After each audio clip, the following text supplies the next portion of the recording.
এই গেমটা ছিল এক সময়কার আমাদের ইমোশন। 2019-20 যারা ওল্ড প্লেয়ার তারা খুবই ভালোভাবেই জানতে পারবে যে এই গেমটা তাদের কাছে কতটা ইমোশন ছিল। এবং আজকের যুগে Make it এসে for গেমটা everybody. এতটা পরিমাণে বাজে এবং জঘন্য হয়ে গেছে যে গেমটা খেলতেও আর মন চায় না।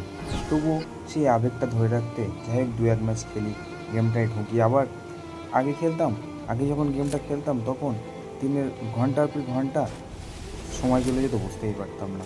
কিন্তু এখনকার সময় এসে গেমে ঢুকলেই 1 ম্যাচ খেলার পরেই যেন আর ভালো লাগে না। কিন্তু আগে 1 ম্যাচ খেলার পর যেন ম্যাচ শেষ হতেই চাইতো না, একটার পর একটা ম্যাচ স্টার্ট দিতেই থাকতাম। স্কিপ চারজন মিলে মারতাম এক জায়গায় যেগুলো। বসে গেম খেলতাম আর কতই না মজা করতাম।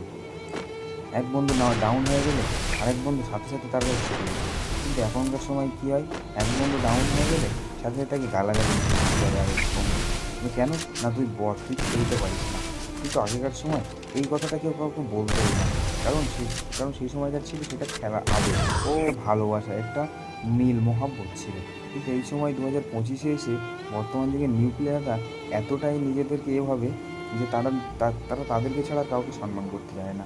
কিন্তু এক সময় যারা এখনকার নিউ প্লেয়াররা এই ওল্ড প্লেয়ারদের 1 ভার্সেস চ্যালেঞ্জ দিয়ে বসে। কিন্তু এই নিউ প্লেয়াররা জানে না যে একসময় এই ওল্ড প্লেয়াররাই একাই একটা স্কোয়াডকে মেরে দিত। কিন্তু কি বলবো, আমাদের সেই ফ্রি ফায়ারটা আর নেই।